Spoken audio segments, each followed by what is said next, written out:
আমার কাছে এইটুকু ঝুঁকিপূর্ণ মনে হচ্ছে, যেহেতু এই বিল্ডিংটার কোনো অনুমোদন নাই, উনি অনুমোদন দেয় নাই, উনি তার নিজের ইচ্ছা মতো এই বিল্ডিংটা করছেন।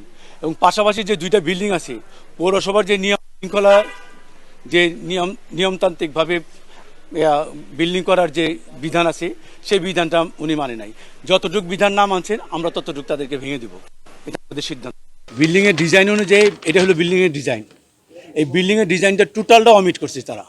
যেহেতু অমিট করছে, সেই কারণে আমরা সবাই বসে আমাদের একটা তদন্ত কমিটি গঠন করা হয়েছে, 5 সদস্য বিশিষ্ট। আমাদের এটার ম্যাজিস্ট্রেট মহোদয় এটার সার্বিক দায়িত্বে চিফ সভাপতি হিসাবে আছেন।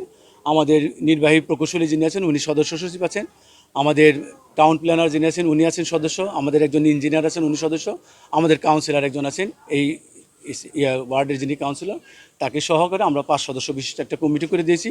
এই কমিটি আমাদেরকে সার্বিক সব কিছু বিচার বিশ্লেষণ করে আমাদেরকে দিবেন, এবং আমরা সেই জিনিসগুলো নিয়ে আমরা এক্সপার্টের সাথে কথা বলে আমরা বাকি সিদ্ধান্তটা নেব। যতক্ষণ পর্যন্ত সিদ্ধান্ত না আসবে, ততক্ষণ পর্যন্ত এই বিল্ডিংয়ে আমরা কাউকে, নিরাপত্তার স্বার্থে আমরা কাউকে এখানে বসবাস করতে দেব না।